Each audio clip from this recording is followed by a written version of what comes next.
On July 8, 2014, Israel launched a devastating military attack on the Gaza Strip.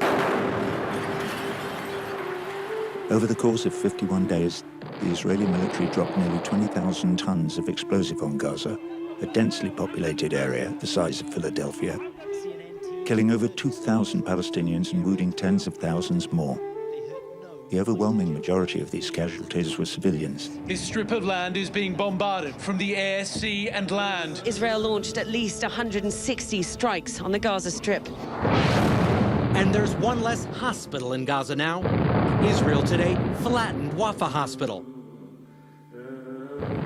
The sheer scale of the attack sparked outrage and condemnation around the world. Israel's month-long pounding of Gaza shocked many people around the world. Mass demonstrations have been held in many of the world's major cities.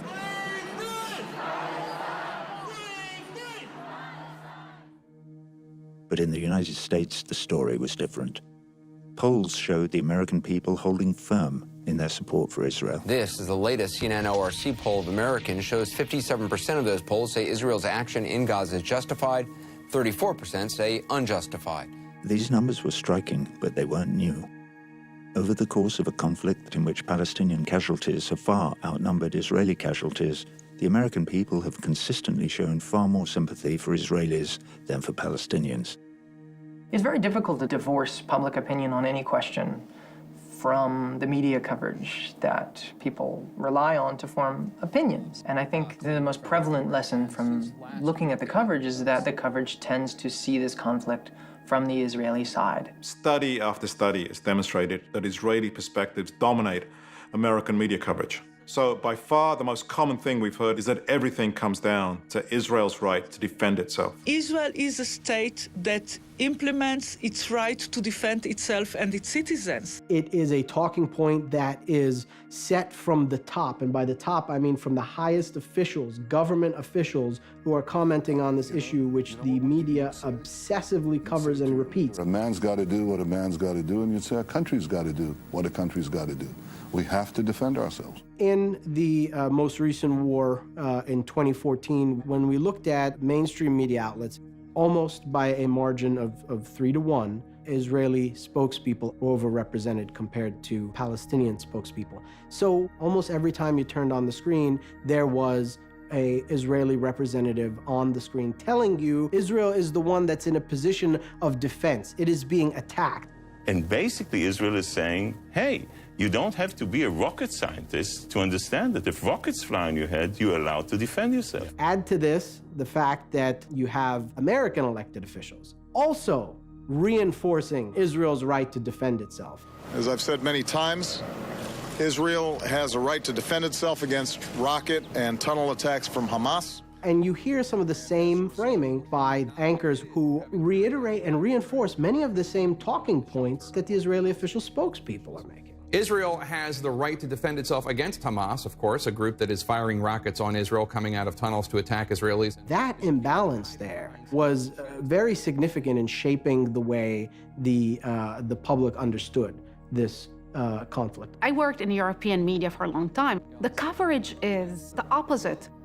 There's Palestinian legislators, Palestinian thinkers, Palestinian intellectuals, pro-Palestinian thinkers, many voices. So let me say very frankly, it's very easy to blame the victim. It's very easy to pull out a terrorist label. You come to America and you think that you're an alien. You're looking at a different world or a different planet. And I'm thinking, what's going on here? When a narrative is so dominant, thousands of rockets without any visible dissent or complication, it's extremely difficult to make clear to people that it is basically a propaganda story. Israel is under siege by a terrorist organization that is... How do you make that clear when the mainstream spectacle is so unrelenting and total? We hear over and over again that the conflict comes down to Palestinian terrorism and Israeli security. And what gets pushed out of the frame entirely is the fact that for almost 50 years, Palestinians have been systematically dispossessed from their land and denied their most basic human rights.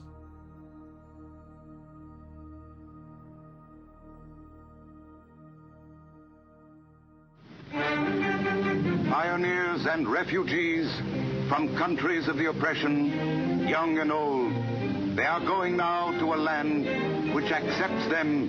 They will march to their work in the Jewish settlements, to build roads, to quarry stones. They will drill wells to restore to Palestine's soil its long neglected fruitfulness.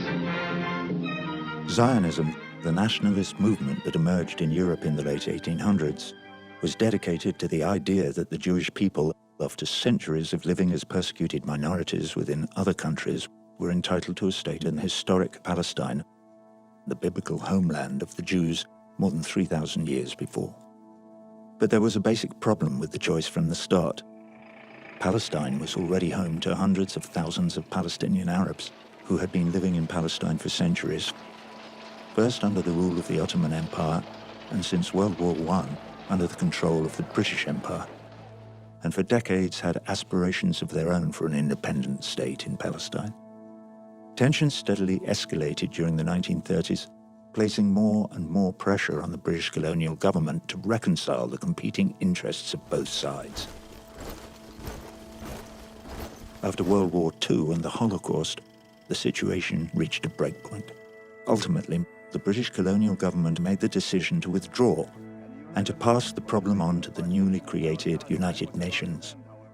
In 1947, UN Resolution 181 recommended that Palestine be split into two parts. Jews, who were a third of the population, would receive 56% of the land. Palestinians, who were two-thirds of the population and possessed more than 90% of historic Palestine, would receive 44%. These terms were immediately rejected by Arab leaders as unfair, but in the spring of 1948, Zionist leaders declared Israel a state along the proposed borders anyway, triggering the first Arab-Israeli war. Arab armies set out to destroy the newly born nation, but suffered repeated defeats. After winning a crushing victory, Israel took possession of even more land. By the time armistice was declared in 1949, Israel controlled 78% of historic Palestine. The creation of the new state would be celebrated by Israelis as a triumph. But to this day, it is commemorated by Palestinians as the Nakba, the Arabic term for the catastrophe, in memory of the hundreds of thousands of Palestinians who were driven from their homes to make way for the new Jewish state. All told, approximately 700,000 people, more than half of Palestine's native population, were uprooted. There's a lot of sympathy that can be generated, and I think rightly so, for what Jewish people as a whole have dealt with in Western societies and globally because of anti-Semitism. The question then becomes, what is the proper response to that? The Zionist answer is, of course, statehood, and there's many people who would sympathize with that if it was in fact done in a vacuum and if it was in fact done for a people without a land in a land without people. The reality is that's just not the way that it happened. There were people here. They lost their homes, their livelihood, their nation, their everything. This was a land in 1910 that was 93% Palestinian Arab and 6-7% Jewish.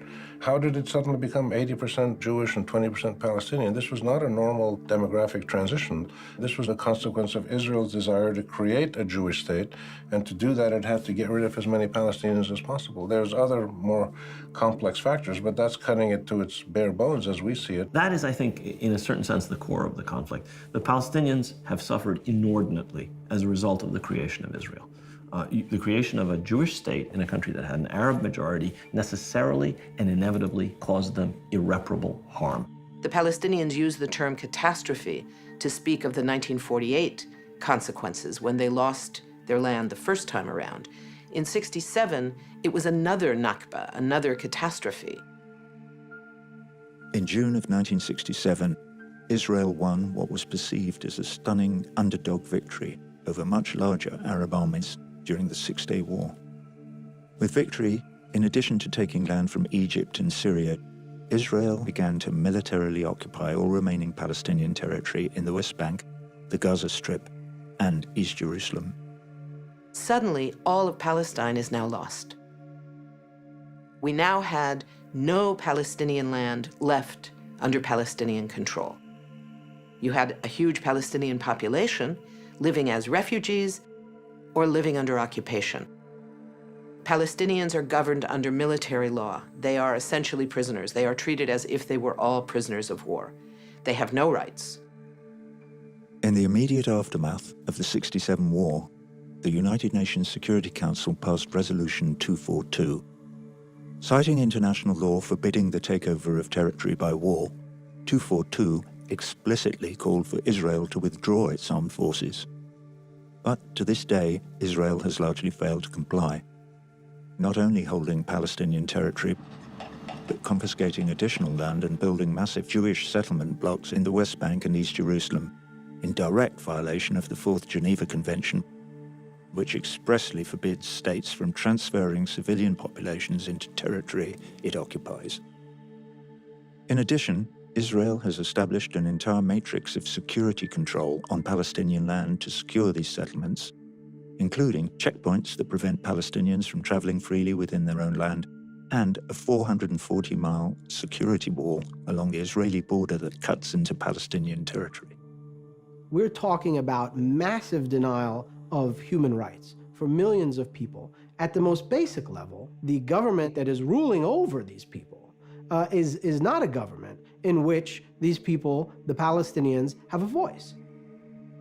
There's really no way to fully understand why the Palestinian people have resisted Israel for so long without understanding this basic history of dispossession and occupation. But for the most part, this isn't the story we get in American media coverage. Instead, the legitimate grievances of Palestinians, including their right to resist an illegal military occupation, get pushed out of the frame by this constant discussion about extremism and terrorism and anti-Semitism. You know, rational, clear-minded people understand that Hamas is a terror group and it is committed to killing Jews and wiping Israel off the face of the earth. That's not debatable. That's a fact. It's never about land, somehow. That gets dropped out. It's never about settlements. It's always about they hate us because we're Jewish. Whatever the Palestinians have done is portrayed in terms of mindless violence against Jews out of some kind of primeval anti-Semitism. No sense of how this started, where the animus comes from. It's completely inexplicable in the way in which it's generally presented, and these people basically kill because they hate, and they hate because they're irrational Muslim fanatics or whatever. And I think Americans largely get it. They know who the good guys are and who the bad guys are. This is not an illusion. American public opinion is generally supportive of Israel because it's been led to believe that Israel is in the right and the Arabs are bad guys. None of this is by accident. It's the result of a deliberate effort to shape American perceptions of the conflict. A propaganda effort that really begins to take shape with Israel's invasion of Lebanon in 1982.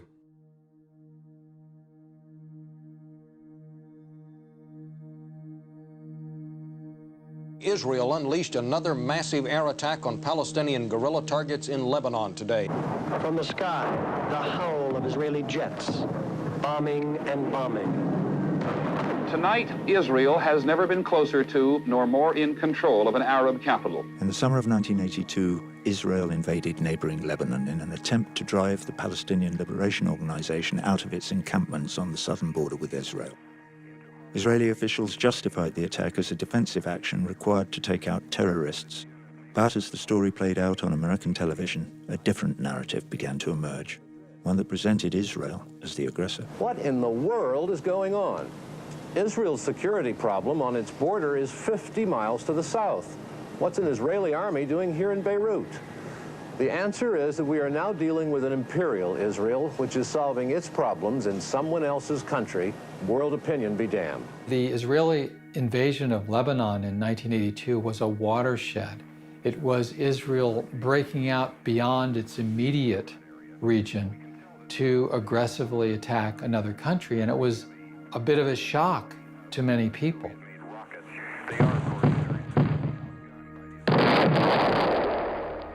Israel was always that gallant little underdog democracy fighting for survival against all the odds. Now the Israelis have annexed East Jerusalem and the Golan Heights, settled down more or less permanently on the West Bank, and occupied close to half of Lebanon. In the interests of self-defense, that gallant little underdog, Israel, has suddenly started behaving like the neighborhood bully. By the time the war was over, the Israeli military would kill 17,000 Lebanese and Palestinians and wound another 30,000, almost all of them civilians. In West Beirut, hospitals are so taxed with the injured that they have become specialized. This center takes only burn victims of phosphorus shells. Shrapnel cases, concussions, and fractures are directed to other facilities. And just a few months later, American media coverage would take an even darker turn. There's been another horrendous turn of events in the Middle East. Hundreds of men, women, and children, perhaps as many as 1,000 people in all, have been massacred in 2 Palestinian refugee camps in West Beirut. Israel's Lebanese allies, operating with the consent of the Israeli government, had massacred several thousand Palestinian civilians in the refugee camps of Sabra and Shatila, and American news media had the pictures to prove it. The Israelis permitted an armored column of right-wing Christian gunmen to enter West Beirut late Friday. They took up positions surrounding Shatila refugee camp last night, and this morning they were gone. A bloody massacre which has heightened tensions between the U.S. and Israel. Sabra Shatila was hardly the first massacre committed by Israel against Palestinians and against Arabs. There's a dirty legacy of Israeli massacres from the pre-state through the creation of the state and beyond. The big difference was this one was televised. By all appearances, groups of men had been ordered to stand against the wall and then gunned down in cold blood. Today, Palestinians search frantically for relatives. They took our children, one said. They're killing our families. This was a game changer in terms of how Israel was going to deal with the question of publicity. They went on the offensive for the first time. All the direct or implicit accusations that the IDF bear any blame whatsoever for this human tragedy in the Shatila camp are entirely baseless and without any foundation. The government of Israel rejects them with a contempt which they deserve. It was perhaps the first time they recognized at the highest levels inside Israel how much they needed to do that if they expected to maintain the kind of understood support in the United States. Israel can do no wrong. Israel is always the victim. Israel is the little David against the big bad Goliath. 2 years after the Lebanon invasion, the American Jewish Congress sponsored a conference in Jerusalem to devise a formal public relations strategy known in Hebrew as Hasbara. Participants included PR and advertising executives, media specialists, journalists, and leaders of major Jewish groups.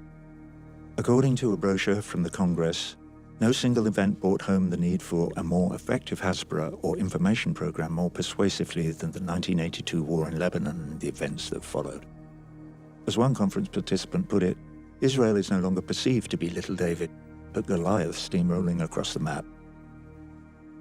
The primary aim of the conference was to develop strategies to spin unpopular Israeli policies and to counter negative press coverage by shaping the media frame in advance.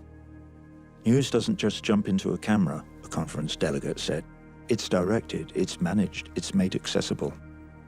Israel-based advertising executive Martin Fenton would put it in even more blunt terms. Propaganda is not a dirty word, he said. Face it, we are in the game of changing people's minds, of making them think differently. To accomplish that, we need propaganda.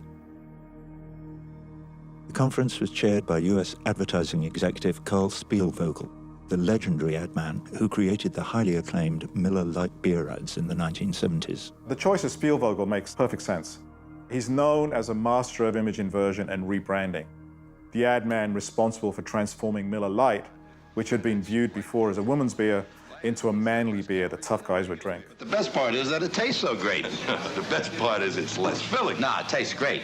Less filling. His job with Israel would require the same kind of rebranding, only in the opposite direction, to help soften the image of a country that's coming to be seen as a bully. So he recommends creating a cabinet post dedicated exclusively to explaining policy, whose job would not be setting policy, but presenting it in the most attractive way to the rest of the world. Classic PR is to say the problem is not the policy, it's the presentation. When the policies are so reprehensible that many people become critical, rather than acknowledge there's anything wrong with the policy, there's a doubling down on the PR effort. After Lebanon, you start to see the basic Hasbara strategy in action. Images of Palestinians fighting back against Israel's occupation make their way onto American television screens. And the Israeli military crushes this resistance in brutal ways that undercut Israel's image as underdog and victim. Israeli helicopter gunships deliberately fired a missile into a crowd of civilians last night, killing 7 Palestinians and wounding 70 more. Then Israeli officials go into full Hasbara mode and act like the occupation doesn't even exist, framing all Palestinian resistance as terrorism and Israeli aggression as self-defense. We will do whatever it takes to defend ourselves, and defend ourselves we will. That's the basic Hasbara strategy in a nutshell. Even when you're violently crushing resistance to your own brutal occupation, portray Israel as an innocent victim by demonizing Palestinians as nothing but terrorists. The Palestinian terror campaign continues. It only justifies again and again that we, Israel, have to continue and defend ourselves. There have been horrific Palestinian terrorist attacks, and I use that word very specifically to mean what terrorism means, which is attacks on civilians for a political purpose. Anger in Israel today at last night's suicide bomb in Tel Aviv, which killed 4 and wounded around 50. Those are horrific attacks, which should be condemned. They are violations of international law, period. But the problem is, Israeli violence is assumed to be legitimate because it's always self-defense. Some of the people who have been killed are said to be civilians. In fact, 2 of them are said to be little girls. But the Israeli military says they try to the best of their knowledge to make sure whoever they are striking was a known militant. All the cases when Palestinian people were killed by the Israeli military, and this is not called acts of terror, and one should ask why, if it is civilians who are being killed, but from a plane and not by a suicide bomber, why this is not terror, and only terror is when somebody is killed by a suicide bomber. If the terrorist label can only be affixed to one set of people, but not another set of people, then you're in an Orwellian zone. You're down a rabbit hole of linguistic manipulation. The last thing they want is a political settlement. What they want is more demonstrations, more riots, more bodies. That's what they want. And so this becomes the framing of the situation. Israel is defending itself, which means Israel is not the aggressor here. That doesn't square with the reality on the ground, and we know that. You have a right to defend yourself. You don't have a right to occupy people, deny them their human rights, and then cry foul when they resist. That's not the right to self-defense. That's the right to repression. That's what Israel is asking for here. Let us do away with these dissenters, these Palestinian dissenters, and call it defense. As news media have proliferated over the years, Israel's public relations efforts have only become more and more explicit and intense.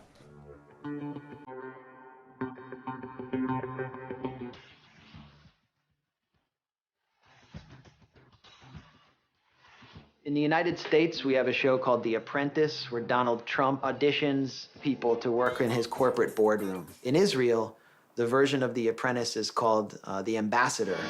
The Ambassador. In a world where the real battles take place in newsrooms and TV studios, the ability to create a positive image for your country is a crucial task for every ambassador. It's a show where Israelis compete for who can offer the best hasbara. That means explain in Hebrew. Explain our situation. While The Apprentice tests contestants' ability to sell lemonade on the street, lemonade, or handle office politics, the Ambassador finalists have learned that selling real politics is a lot harder. The problem is that when you sell lemonade, nobody hates lemonade. Nobody's going to say that your lemonade occupies territories or that your lemonade kills babies. Israel's mechanism of projecting its propaganda, or what they call hasbara, is one of the most sophisticated arms of its government.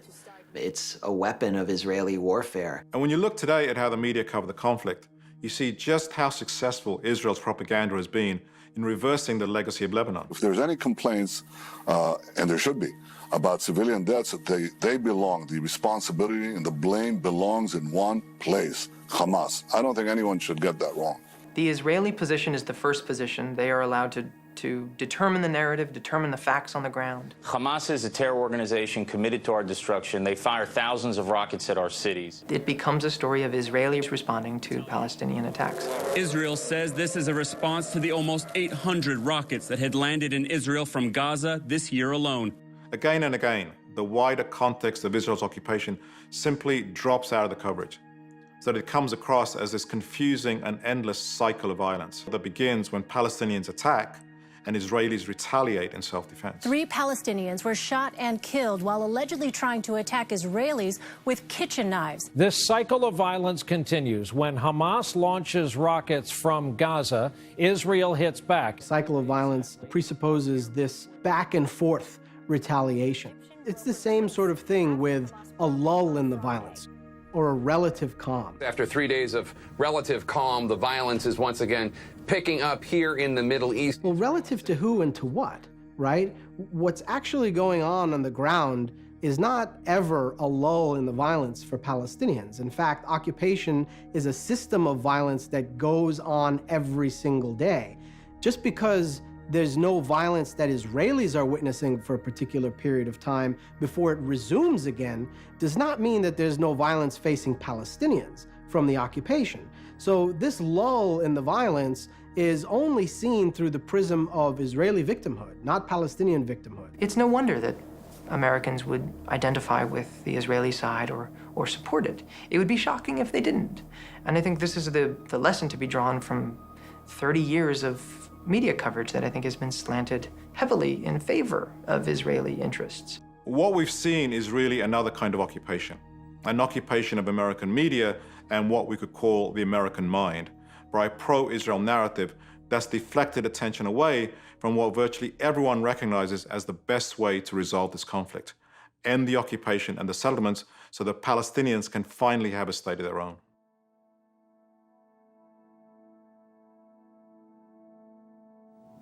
Ladies and gentlemen, Mr. Arafat, Chairman of the Executive Council of the Palestine Liberation Organization, His Excellency Yitzhak Rabin, Prime Minister of Israel, the President of the United States.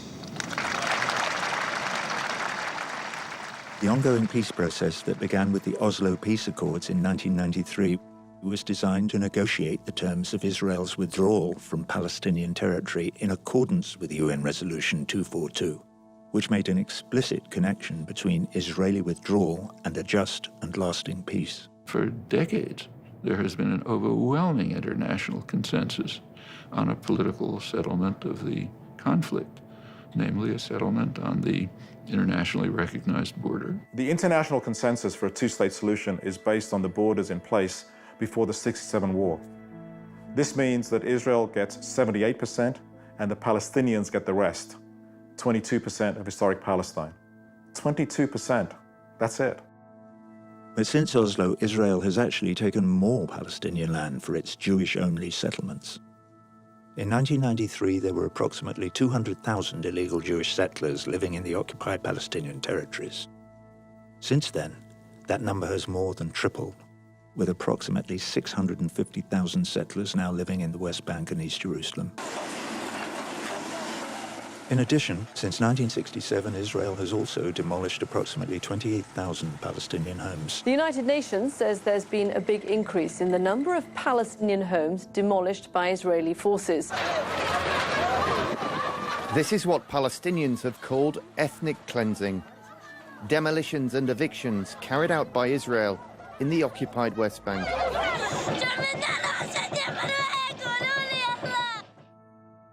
So if you look at the result, not the words and the pretty phrases, what's happened over the past 20 years and was inaugurated at Oslo was not a peace process. It was an annexation process. What has happened is that now 1 in 11 Israeli Jews live in these illegal settlements. So the failure to confront the settlement enterprise from the very beginning, I think, has created a almost insuperable obstacle to the creation of a Palestinian state. There's no place to put it. And that's what the settlements are all about. It's to claim the land, facts on the ground that become nothing we can do about it now. It's too late. Israel wants as much of the land as they can get away with as few Palestinians on it as possible. Israeli governments, from the very beginning after the '67 war, never considered giving up Israeli control of the territories. Moshe Dayan, who served as defense minister and foreign minister, people asked him, what will be the future? Now we're controlling the territories. And he said, the future will be exactly what it is today. We must continue to retain the control of these territories.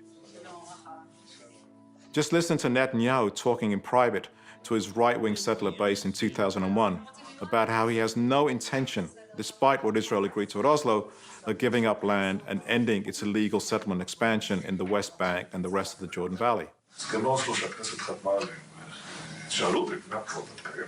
תתקיים, בתנאי כפוף להדדיות וצמצום הנסיבות. אבל איך נצמצם את הנסיבות? אני אתן פירוש להסכם שיאפשר לי להפסיק את הדהירה הזאת לקווי 67. איך עשינו את זה? אף אחד לא אמר מה זה אתרים צבאיים מוגדרים. אתרים צבאיים מוגדרים, אני אמרתי, אלה אזורי ביטחון. בקעת הירדן, מבחינתי זה אתר צבאי מוגדר. Netanyahu is clear that Israel's not giving anything up. But he's also very clear that the way to make that argument is to invoke security threats. And he's especially confident that he can manipulate the American people to buy into this argument. אתה לא מפחד מהעולם, ביבי. במיוחד היום עם אמריקה, אני יודע מה זה אמריקה. אין כזה דבר שאפשר להזיז אותו בקלות, להזיז לכיוון הנכון.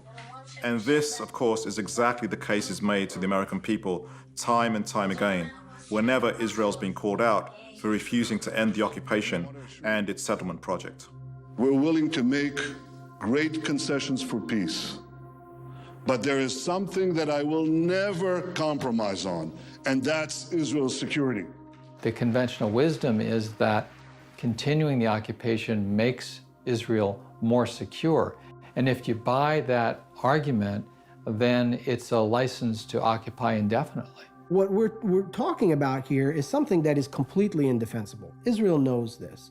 Israel knows this very well, and for that reason wants to talk about anything and everything else.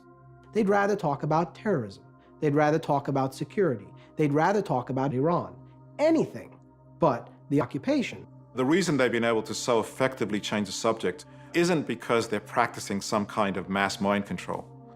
The main reason is that the US government itself has had a vested interest in promoting this same narrative for almost 50 years now. This goes back to the start of the so-called special relationship with Israel in the late 1960s, when the US decides to deputize Israel and make it what the Nixon administration called a cop on the beat, to protect American interests in the Middle East, especially US energy supplies. Ever since, the American government has continued to give Israel roughly $3 billion a year in military aid, while also vetoing one UN resolution after another condemning the occupation and settlements. The challenge is to make sure that the American people stay on board with US aid, despite what Israel is doing. A number of well-funded public relations organizations have emerged within the United States to help Israel justify its policies, especially the occupation and settlements, on security grounds. One of these groups is the Israel Project. In 2009, the Israel Project turned to conservative pollster and rebranding expert Frank Luntz. Frank Luntz.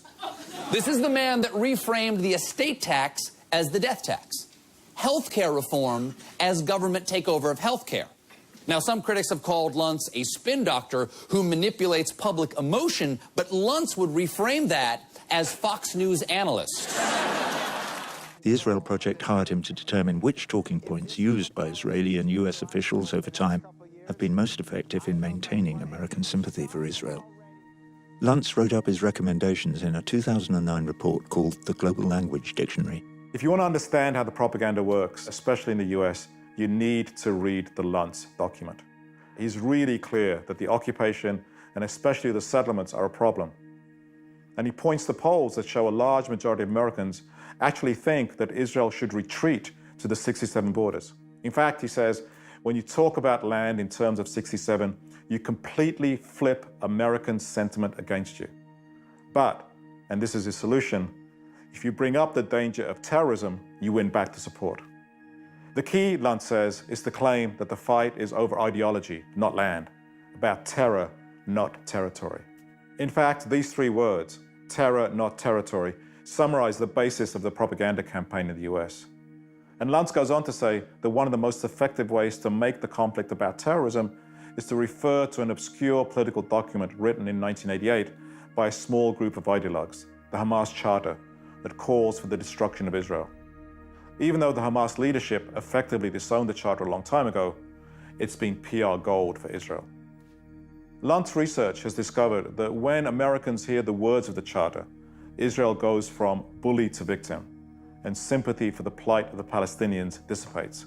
So, he says, don't just quote it, read it out loud again and again.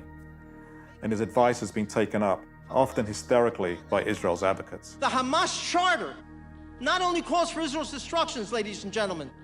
Article 7 calls for the murder of every Jew. It calls for the murder of every Jew. It's a Nazi document. We have the Israeli Prime Minister saying movements like Hamas, that are national movements, are the same thing as ISIS. Hamas is like ISIS. Hamas is like Al-Qaeda. Hamas is like Hezbollah. Hamas is like Boko Haram. And they are completely not the same thing. And anyone who understands anything about the Middle East and political dynamics there will explain to you exactly why that is the case and immediately spot that for the propaganda that it is. Hamas is as much a nationalist movement as it is a religious movement. And in fact, it often assigns priority to its nationalist goals over its religious goals. This false notion that Hamas is part of this Al-Qaeda network is not bought even by important elements of the American military. In 2010, the United States Central Command, or CENTCOM, the highest military command in the US, issued a classified report that questioned the current US policy of isolating and marginalizing Hamas as well as Hezbollah in Lebanon. The report described the two groups as pragmatic and argued that putting them and al-Qaeda in the same sentence as if they're all the same is just stupid. And it directly repudiated Israel's publicly stated view that Hamas and Hezbollah are incapable of change and must be confronted with force, warning that failing to recognize their grievances and objectives would result in continued failure in moderating their behavior. And the US military isn't alone in this assessment. ISIS itself has attacked Hamas again and again because they're not radical enough. They're too pragmatic and too compromising. But none of these facts stop people from going on and on about the Hamas Charter anyway, in order to paint Hamas with the same brush as ISIS. I spent a lot of time on my radio program going over Hamas's charter, what it says. It wants to obliterate Israel. It wants to destroy the Jews. It is a sick, twisted, perverted ideology, a religion that has been hijacked by radicals, and it manifests itself in different forms. Muslim Brotherhood, Islamic Jihad, Hamas, Hezbollah, ISIS, Al-Qaeda, it's all the same thing. Meanwhile, you hear next to nothing about another extreme political charter that has much more relevance to the conflict: the platform of the ruling Likud party in Israel. Well, if you look at the language that's in that charter, the Likud charter, it flatly rejects, quote, flatly rejects the existence of a Palestinian state anywhere on that side of the Jordan River. In other words, completely denying the right of a state of Palestine to exist. That's far more relevant to have language like the language in the Likud charter be in the charter of a party that is the largest in an Israeli government, driving an Israeli state, and has the capacity to act upon the words in their charter in a way that no other party does. To strengthen the case that the conflict is about terrorism and not territory, Luntz points to the effectiveness of another well-established Israeli talking point: the claim that Israel gave up control of Gaza in 2005 in hopes of achieving peace and a two-state solution, and got only rockets in return. We left Gaza completely. We had Gaza, they could have turned it into a flourishing, wonderful place to live in. Look at what they did. They turned it into a haven of terrorists coming from all over the world. It's completely untrue that Israel left the Gaza Strip. They did withdraw their colonists, but at the same time, they tightened their control over the Gaza Strip. This is Gaza's main freight route into Israel, and normally this road would be bumper to bumper with heavily laden trucks. But it's completely closed, as is every other border crossing in the country. Nothing's coming into Gaza, and nothing is getting out. So the idea that Israel left is 100% bogus. Gaza remains occupied. Gaza has no control over its coast, over its waters, over its harbor, over its airspace, over the land or its borders, over its people. Who can come and go is totally at the Israeli discretion. In Gaza, there are constant military attacks by the Israeli Air Force, by drones. Targeted assassinations go on all the time. It wasn't really a withdrawal, but the conventional shorthand in the media is that Israel was willing to give up an enormous amount to the Palestinian side, and the Palestinians responded with violence. Israel, since 1967, controlled Gaza. They gave it to the Palestinians in a gesture of peace, and all they got are a bunch of rockets in return. This is the basic frame of Israel's PR campaign. Make sure the media stays focused on terrorism and Hamas extremism as a source of the conflict, not the occupation and the settlements.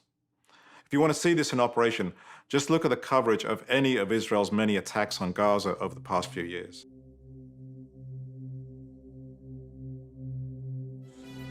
Good evening. In the 60 years of conflict between Israel and the Palestinians, there have been few, if any, days like this one. The scale and intensity of this attack was surprising. The deadliest operation against Palestinians in decades. After an intense 3-week assault, 1,300 dead, 5,000 wounded. In late December of 2008, Israel launched Operation Cast Lead, a massive ground and air assault on the Gaza Strip. The Air Force released this cockpit video. Over a period of 3 weeks, the Israeli military dropped over 600 tons of bombs on Gaza. It isn't clear yet how many civilians are among the Nearly 1,400 Palestinians were killed and thousands more injured. The wounded were carried on corrugated iron, in private cars, on backs, and in arms. The worst one-day casualty toll in Gaza anybody can remember. Normally in a conflict, civilians can run for their lives. Gaza was one of the few, if not the only, modern conflict where the helpless civilians who were subjected to massive technologically advanced firepower by the Israelis had no escape routes. With Gaza City bombed and burning, Palestinians heeded Israel's warning to get out of the way, but found they had nowhere to go. What's a safe place for us to go, the woman cried. Not the UN compound where 700 people took shelter. Israeli artillery hit it, then hit it again. It was a brutal, murderous attack, devastating. This attack was murderous. As with the Lebanon invasion 3 decades before, horrific images of destruction spilled onto television screens around the world. But this time the Israeli government was prepared. 6 months earlier, it had set up a new unit within the Israeli Prime Minister's office to help coordinate the government's messaging once the invasion started.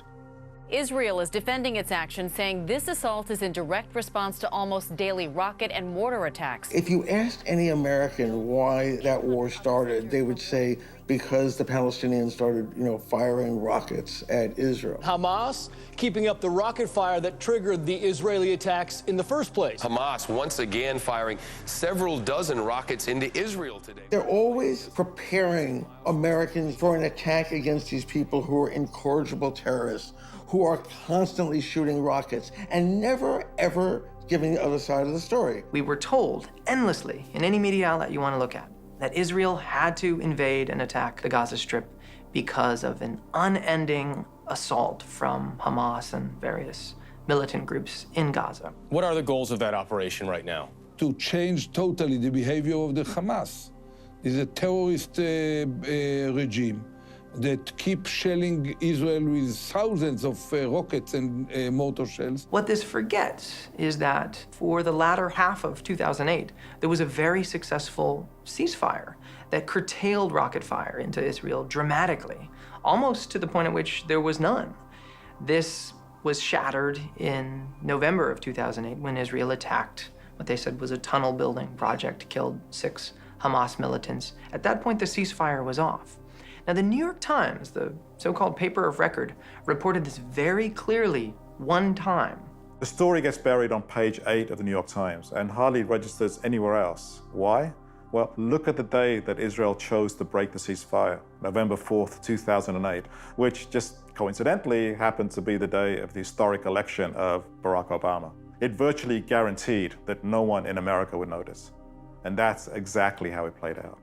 When Hamas resumed rocket attacks after Israel broke the ceasefire, Israeli officials went on American television and got away with blaming Hamas for breaking the ceasefire. You know, it was Hamas that unilaterally tore up the ceasefire understandings. It was Hamas that escalated the violence that reached a crescendo on Christmas Day, when we had in one 24-hour period some 80 rockets, mortar shells, and missiles coming into Israel, attacking our civilians. Now, we want to work with the Palestinian government. And the lie was then repeated uncritically by U.S. news media. James, there's no question here, is there, that Hamas started this? Well, look, I don't think Israel had any choice. It was a ceasefire that was broken by Hamas. They fired something like 300 rockets into Israel.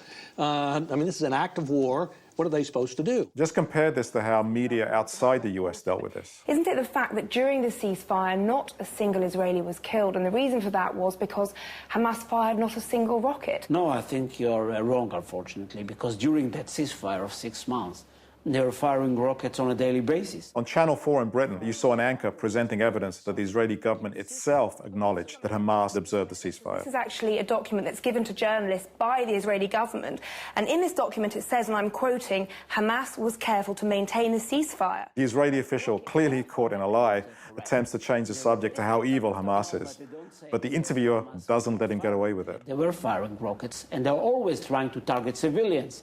Their main goal is to try to kill children and women. And not Mr. Shalom, I'm going to have to stop you because this document is published by the Intelligence and Terrorism Information Center at the Israel Intelligence Heritage and Commemoration Center, and they say that Hamas maintained the ceasefire. It's not a government, it's a private institution. It's given to foreign journalists by the government as a statement of fact. Listen, now the facts you would like to hear the facts, or you would like to invent some facts? I would like you to tell me the facts. So the facts are... Exchanges like these are unthinkable in the US, even though Israel itself, behind the scenes, acknowledged Hamas had observed the ceasefire, something another British reporter forced Israeli spokesperson Mark Regev to admit on camera. There were no Hamas rockets during the ceasefire.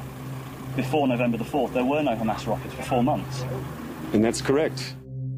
Israel officially recognizes that until it broke the ceasefire, Hamas didn't fire a single rocket. I mean, the propaganda is so powerful that these truisms, literally truisms, are almost inexpressible. The lesson is that this conflict started when we say it started, and we say it started when Israel was attacked. In 2012 and again in 2014, Israel launched 2 more devastating attacks on Gaza.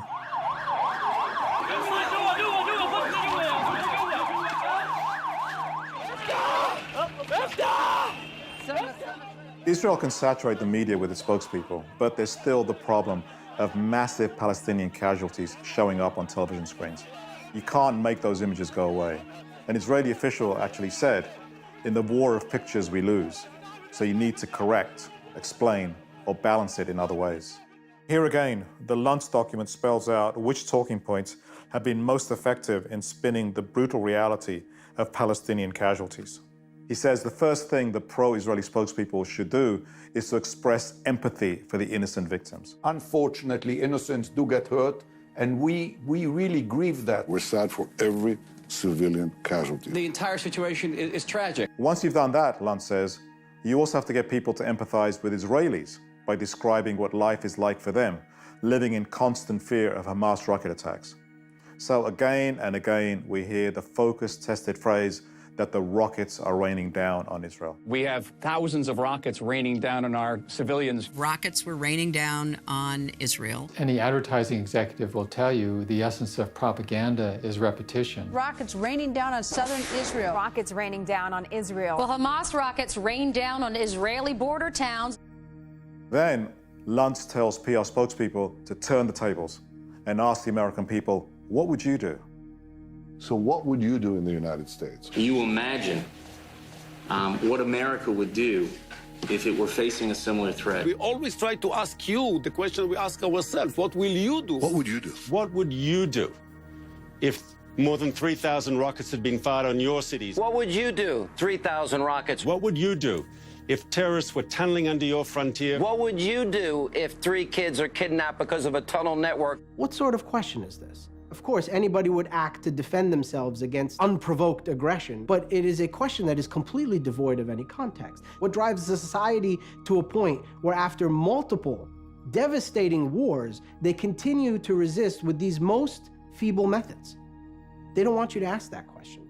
They don't want you to ask, what is behind this? What's the history here? Who are these people? Where did they come from? Why are they so desperate?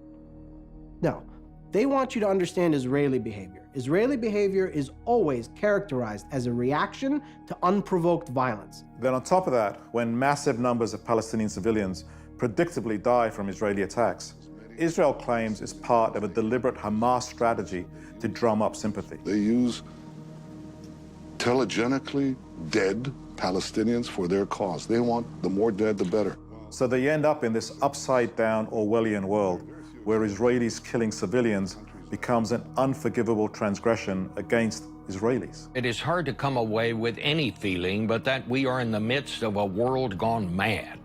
Last week, I found a quote of many years ago by Golda Meir, one of Israel's early leaders, which might have been said yesterday. "We can forgive the Arabs for killing our children," she said, "but we can never forgive them for forcing us to kill their children." It's not difficult to imagine Americans identifying with Palestinians who are suffering, but they need to be able to see that suffering on their television screens and in their newspapers.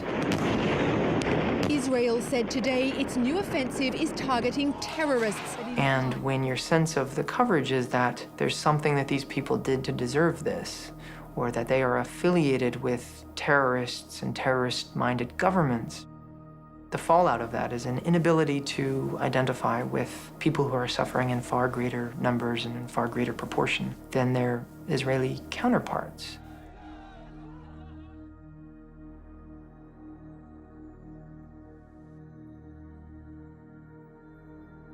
The effort to shape American perceptions of the Israeli-Palestinian conflict has been taken up by a number of pro-Israel groups based in the US. Together, these groups are commonly referred to as the Israel lobby.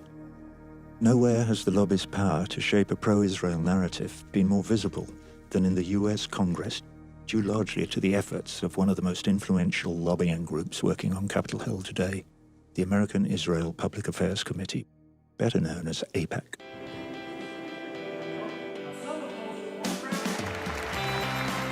It is great to see so many good friends from all across the country. I see more than 10,000 people, young and old. AIPAC's annual conference draws nearly 10,000 attendees from around the country, including the most influential members of both houses of Congress from both parties. Remember, there are 7 congressional office buildings. As you leave here today to meet with your senators and representatives, I want you to go there knowing with certainty that you'll make a difference with every member that you meet. You're going to feel so good when 6 months from now you see the 3 major talking points evolve to 3 points of legislation for the U.S. government. The bill is passed. It would be very hard for ordinary Americans to know that they're being deceived, that some very competent experts at spin management are, in fact, deluding them. There are many reasons for this. One of them is that the American political class has basically swallowed the line, hook, line, and sinker. They keep getting rocket attack after rocket attack, and then they're criticized for human rights problems because they defend themselves. This is particularly true for Republicans. They're responding, Mr. Speaker, to attacks on their civilian population. I mean, what is it that they want? Well, we know what they want. They want Israel obliterated from the map, Mr. Speaker. But it's also true for many Democrats. We stand with our ally. We stand with the democratic state of Israel. We stand against terrorism. This administration will always stand up for Israel's right to defend itself. They made the mistake of actually leaving AIPAC's fax address on one bill that was actually laid before Congress. And of course, nobody was apparently embarrassed. The fact that AIPAC writes the legislation for them or writes their speeches for them doesn't seem to in the least bother people. There's nothing happening here that's secret or under the table. It's not a cabal, it's not a conspiracy. It is, in fact, domestic politics the way it's practiced here in the United States. There are roughly 36 or so pro-Israel PACs that give money. Over the last 15 or 20 years, they've given $55, $60 million in American elections. There are 1 or 2 Arab American PACs, and I believe last time I looked, they'd given, 800,000 to $1 million. So you've got $55 million of PAC contributions on one side, and you've got maybe $1 million at most on the other side. And that gives you a pretty good sense of what the balance of power is if you're planning on running for Congress. It's all about the money. And I do see a lot of old friends here. And I see a lot of new friends of Israel here as well. Democrats and Republicans alike. Bibi Netanyahu got a joint session so that Democrats and Republicans would have the opportunity to stand up and cheer for him, and it would be good for their campaigns to raise money. He put out the most hardline propaganda that went entirely against U.S. policy. The border will be different than the one that existed on June 4th, 1967. Israel will not return to the indefensible boundaries of 1967. And he gets 29 or 39 standing ovations. What are they applauding? The continuation of the conflict? Are they applauding that more Israelis and Palestinians are going to keep dying? Is that what they're applauding? No, they're applauding, we want more money in the next campaign. That's what it's entirely about. There is no other issue like this. For the most part, the lobby pushes policies that are consistent with US interests anyway. And when these interests don't align, we see the limits of the lobby's power, as we saw with Obama's Iran policy, which passed despite an intense campaign by the lobby to defeat it. So we shouldn't overstate the influence of the lobby on American foreign policy. But at the same time, we shouldn't underestimate the lobby's power to limit debate about Israeli policies in the occupied territories, especially far-right Israeli policies that are often way out of step with the political views of most American Jews. In fact, it's not accurate to call it a Jewish lobby at all. It's the Israel lobby. The actual views of most people in the American Jewish community, according to every poll, diverge greatly from the extreme right-wing neoconservative views of the entire establishment leadership of that community. Most people in the Jewish community are much more liberal. They're against settlement, they're against occupation, they want a two-state solution. The lobby and the various other institutions are the main supports and props of settlement and occupation and of protection of the status quo. And there are some key elements of what we call the Israel lobby that aren't Jewish, so-called Christian Zionists. Evangelical Christians in America have become Israel's staunchest ally in an increasingly hostile world. Powerful groups like CUFI, Christians United for Israel, lobby Congress for an expansion of Israeli territory because they believe that's what the Bible calls for. CUFI representatives from all 50 states went to Capitol Hill. Their purpose was to personally speak with their elected officials and express concerns for Israel's security and their support of Israel's right to the land by biblical mandate. In the United States, roughly a third of the population believes that every word of the Bible is literally true. If the Bible is literally true, then the land of Israel was promised to the Jews by God, and they have every right to take it over from the usurpers. Listen closely, those of you who are listening in the liberal media. The Jewish people are not occupying the land of Israel. They own the land of Israel. The truth about Israel is God gave the land of Israel to Abraham in an eternal blood covenant 4,000 years ago. The land of Israel belonged to the Jewish people then.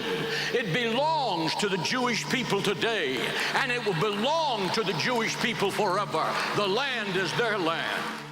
One of the problems with the influence the Israel lobby has in the United States now is it has been hard for government officials to have an honest discussion.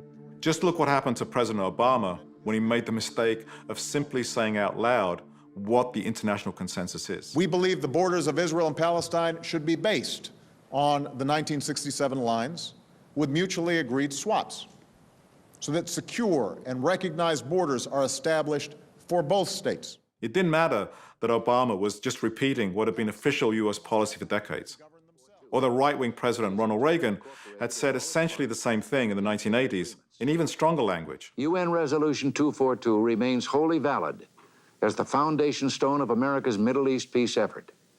It is the United States position that in return for peace, the withdrawal provision of Resolution 242 applies to all fronts, including the West Bank and Gaza.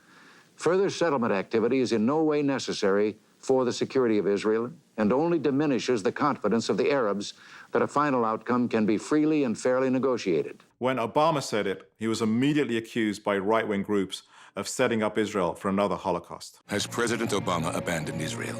After strong support by 11 consecutive American presidents, it appears Obama has moved sharply toward Israel's enemies, and the results could be disastrous. The leader of Hezbollah has vowed to finish the job Hitler started. Up till now, America's strong backing of Israel made that impossible. But with Obama's waffling, could a second Holocaust be on the way?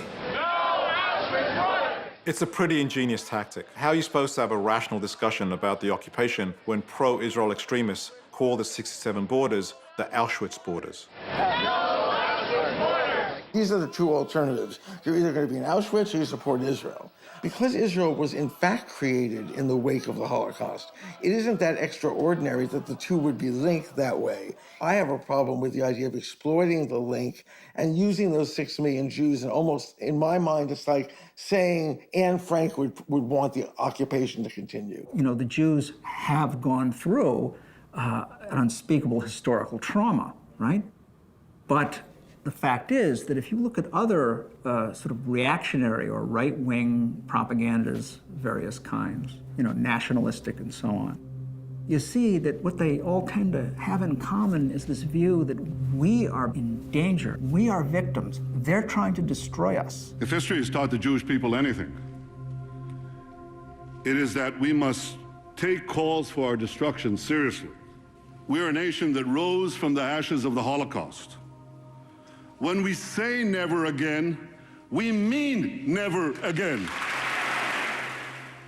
You're the victim, so anything you do in self-defense is okay, even though it has you acting like a monster, right? A suggestion that Israel has committed war crimes is particularly offensive, given that the Jewish people suffered under the most horrific war crimes in the Holocaust. It's the argument that they always use. Remember the Holocaust. Always invoking the Holocaust in order to justify Israel being held to a different standard than everyone else is being held to. I see a lot of manipulation here about the victimhood of Israeli Jews, the sense of victimhood. And I'm a child of survivors, Holocaust survivors, so I'll be the last one to underestimate the importance of history and the history of persecution of Jews in the Israeli-Palestinian context. But does it mean that Jews now in Israel go every day and think about Auschwitz? I doubt it. Anyone who is critical of the special relationship, criticizes the activities of the lobby, or disagrees with the policies that they recommend, or is critical of Israel's conduct, is virtually certain to be attacked, usually in very harsh ways, by Israel's defenders. There are watchdog groups that keep track of what different media organizations publish or broadcast, and if they're not happy about it, they either publish their own attacks, they organize consumer boycotts. Israelis and the lobby do not think there's ever any problem with policy. The problem is only the way it's covered, which is why they have organizations like CAMERA, which is, you know, the Committee on Middle East Accuracy. Accuracy means that you present the side that makes Israel look good. The lobby and the Israelis believe that the mainstream media in America is pro-Palestinian.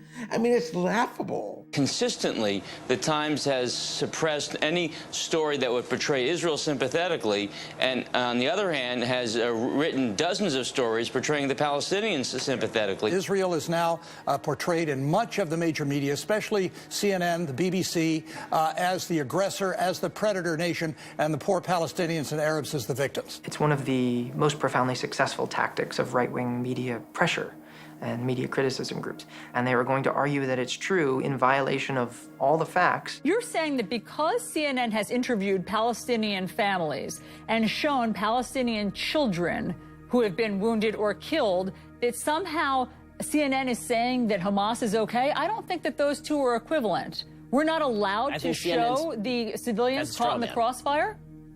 Of course you're allowed to show civilians caught in the crossfire. You should also mention all the restrictions that Hamas puts on your reporting inside the Gaza Strip. You should also mention all the context with regard to Hamas putting children in harm's way. You should also routinely mention the fact that Hamas's charter calls for the destruction not only of the state of Israel, but for the murder of Jews across the world, which, of course, CNN does not. That's silly, Ben. We talk about that all the time. We talk about the charter, the Hamas charter that says that they want to obliterate Israel and wipe Israel off the face of the map. You're just not being fair. That's not true. Our reporters on the ground do say that. You mention it occasionally in the midst of vast swaths of imagery about Israel using what you would term excessive force. The media outlets don't see the pushback from the other side. They don't see the upside to standing up for their own reporting. So I think in most cases they cave. Look at the pressure that came down on veteran NBC reporter Ayman Mohyeldin when he was covering the 2014 Gaza invasion for NBC. Mohyeldin was playing soccer on a beach with 4 Palestinian kids just moments before they were killed by an Israeli rocket. And he talked about this on social media and shared video of the heartbroken reactions of the kids' parents.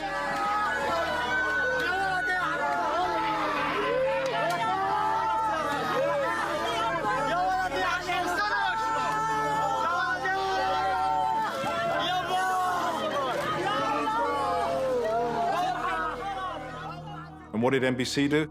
It responded by pulling Mohyeldin from Gaza.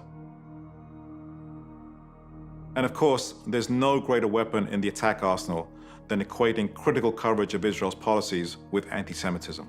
Any fair-minded person who follows Al Jazeera knows it's anti-American and anti-Semitic. You're a Jewish man, correct? Yes, I am. It doesn't come more anti-Semitic than Al Jazeera.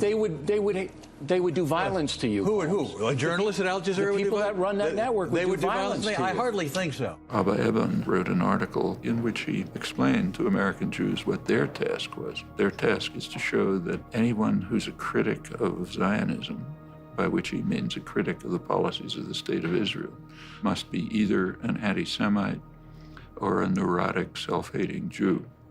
That covers 100% of possible criticism. We'll start tonight in the Middle East, where Israel... What? Israel isn't supposed to defend itself? Oh, yeah, if Mexico bombed Texas, will we exercise What other countries held to the same standard as Israel? People that want to destroy our terrorists? What's the matter with you? It's the only democracy in the Middle East, you turd! Self-hating Jew? So it used to be I was always called a self-hating Jew, and everybody like me was called a self-hating Jew. I am now not only a self-hating Jew, but they also call me an anti-Semite.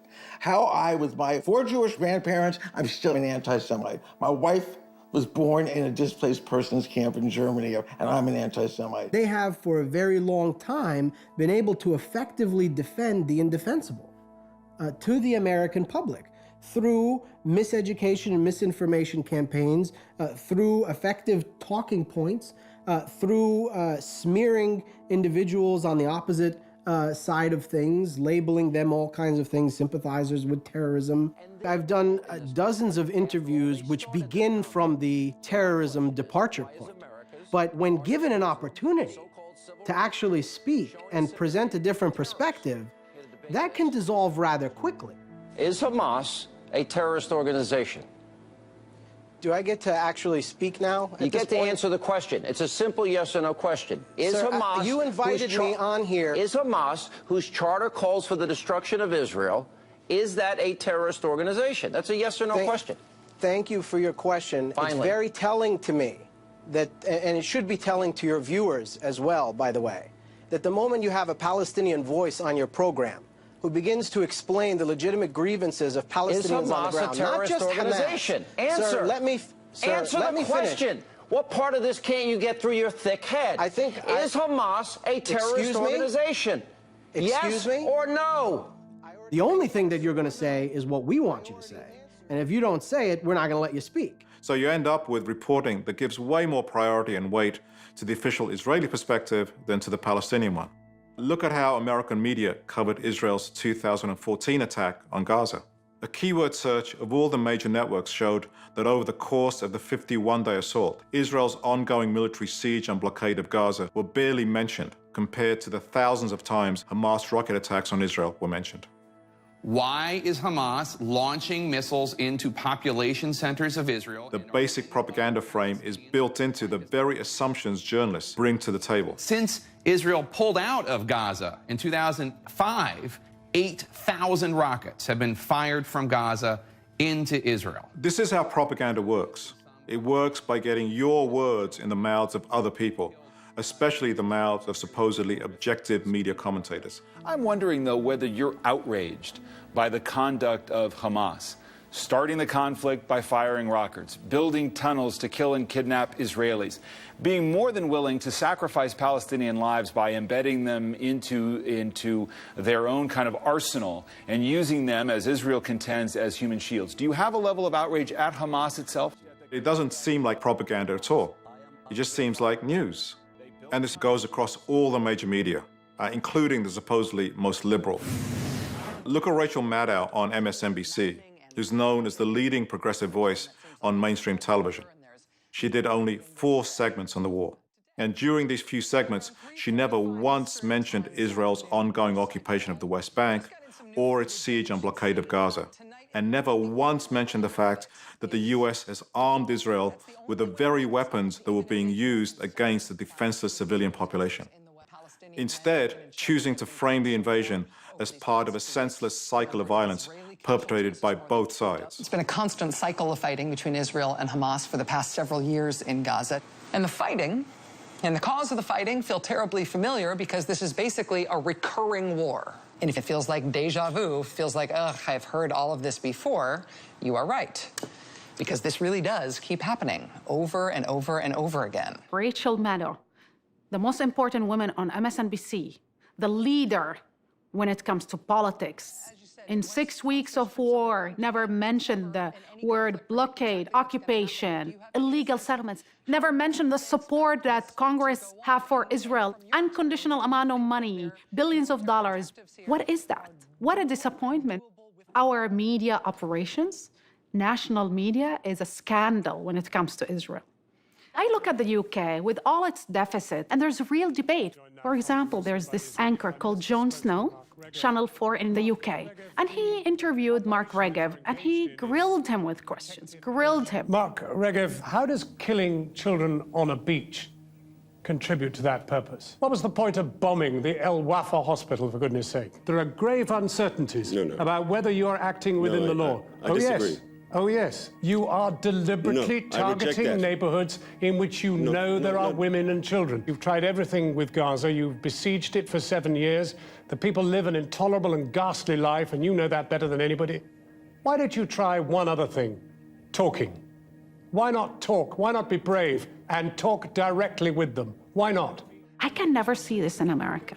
I never seen anything like this in the United States. There have been occasional examples of American journalists who've had the courage to challenge the official Israeli line. Back in the 50s, CBS's Mike Wallace didn't back down from grilling Israeli Ambassador Abba Eban about Israel's illegal takeover of Arab land. The fact remains that Israel benefited territorially from a war, from armed violence. Well, as a member of the Judaic faith, which cherishes social justice and morality, do you believe that any country should profit territorially from violence? And years later, Wallace didn't shy away from comparing the terrorist tactics of Palestinian militants with the terrorist tactics of Jewish militants in the 1940s. The fact is that innocent people die from terror, whoever the terrorist. The Jewish independence fighters, trying to hasten the exit of the British from Palestine and to intimidate the Arab population there, bombed bus stops and office buildings, railroad trains and shopping crowds. The fighters of Stern and Irgun took a toll of innocent victims that ran into the hundreds.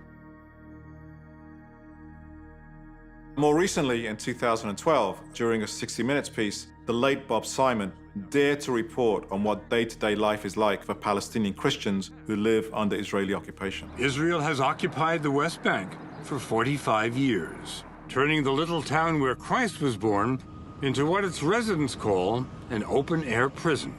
Christy Anastas lives with her mother Claire, her father, brother, and sister in this house, which is surrounded on 3 sides by the wall. How do you live with this? Simon's report was seen as so unusual and so incendiary that Israeli Ambassador Michael Oren actually tried to spike it, censor it, leading Simon to directly confront him on camera. When I heard that you were going to do a story about Christians in the Holy Land, and my assumption, and had, I believe, information about the nature of it, and it's been confirmed by this interview today. Nothing has been confirmed by the interview, Mr. Ambassador, because you don't know what's going to be put on air. Okay, I don't. True. Mr. Ambassador, I've been doing this a long time, and I've received lots of reactions from just about everyone I've done stories about, but I've never gotten a reaction before from a story that hasn't been broadcast yet. Well, it's the first time for everything, Bob. These are examples of exceptional reporting, but they are the exception. And there's a reason for that. In each of these cases, these journalists were mercilessly attacked and labeled anti-Semitic. It didn't matter that they were both Jewish. That's how the climate of intimidation works. It's almost impossible to get any view that isn't one way or another shaped by an Israeli perspective. Almost impossible. It cannot get in without facing a firestorm of pit bull attacks to make sure that the line is followed. Everyone who's trying to tell the American public a different side of the story, an alternative view of the conflict that's reality-based, has already crossed a barrier of fear. And I think they've already told themselves, well, I'm gonna pay for this, but I'm ready to pay the price.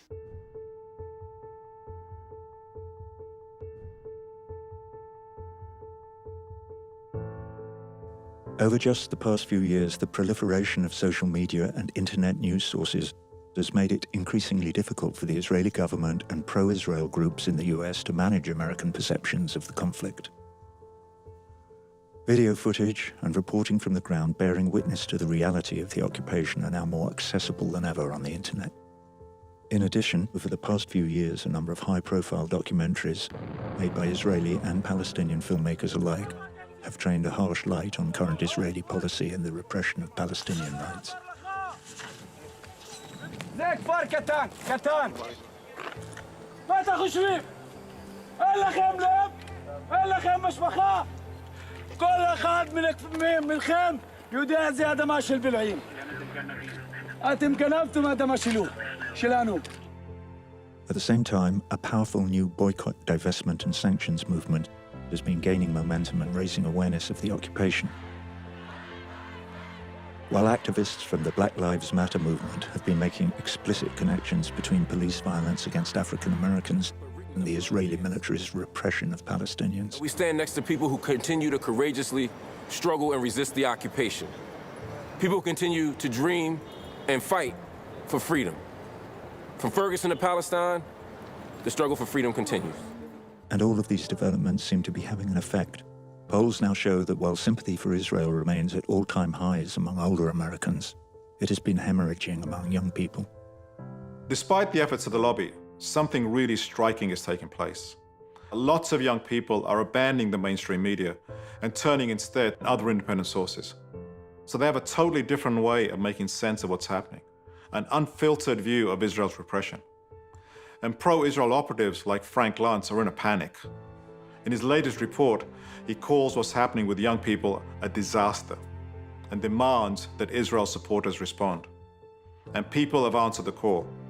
You have powerful right-wing billionaires like Sheldon Adelson, a major donor to Republican candidates, bankrolling a campaign to silence and intimidate student activists on college campuses. But it's not working. Groups like Students for Justice in Palestine, who see what's happening to Palestinians as a civil rights issue, have refused to be intimidated. They're refusing to back down, even though they're being labeled as anti-Semitic and terrorist sympathizers. And their numbers are growing.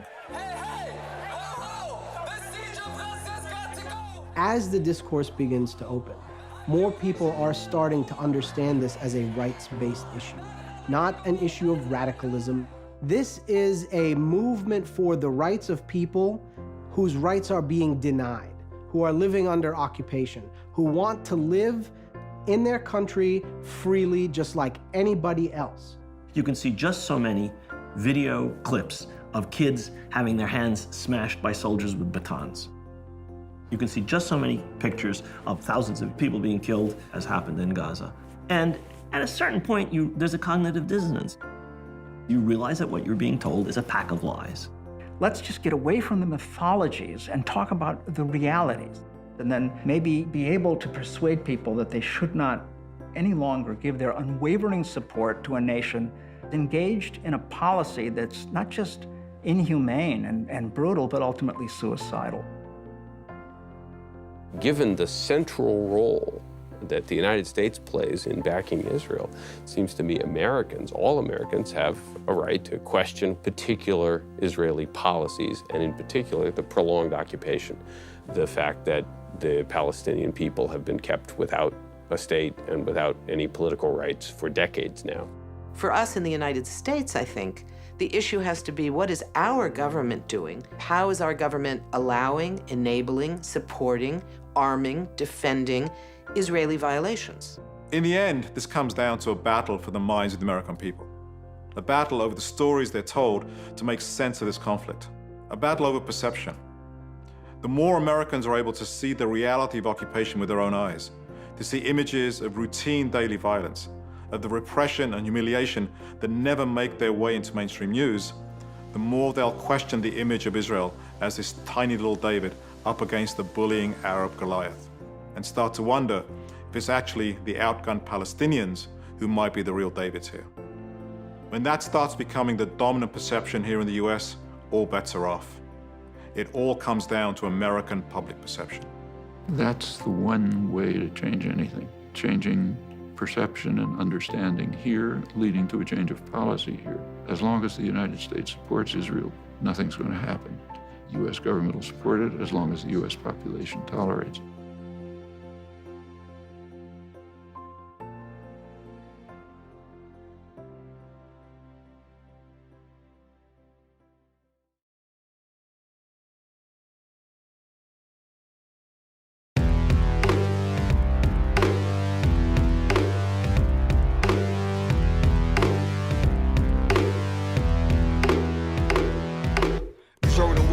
Times, tales from the dark side, evidence of the settlements on my hard drive. Man, I swear my heart died at the end of that car ride. When I saw that checkpoint, welcome to apartheid. Soldiers wear military green at the checkpoint. Automatic guns, that's machine at the checkpoint. Tables not M16s at the checkpoint. Fingers on the trigger, you'll get leaned at the checkpoint. Little children grown adults and teens at the checkpoint. All your papers better be clean at the checkpoint. Gotta put your finger on the screen at the checkpoint and pray that red light turns green at the checkpoint. And Martin Luther King had a dream of the checkpoint. He wake with loud screams from the scenes at the checkpoint. Is Malcolm X by any means at the checkpoint? Imagine if your daily routine was the checkpoint. And Martin Luther King had a dream of the checkpoint. He wake with loud screams from the scenes at the checkpoint. Is Malcolm X by any means at the checkpoint? Imagine if your daily routine was the checkpoint. Separation walls that surround the checkpoint. On top is barbed wire like a crown on the checkpoint. Better have your permits if you found at the checkpoint.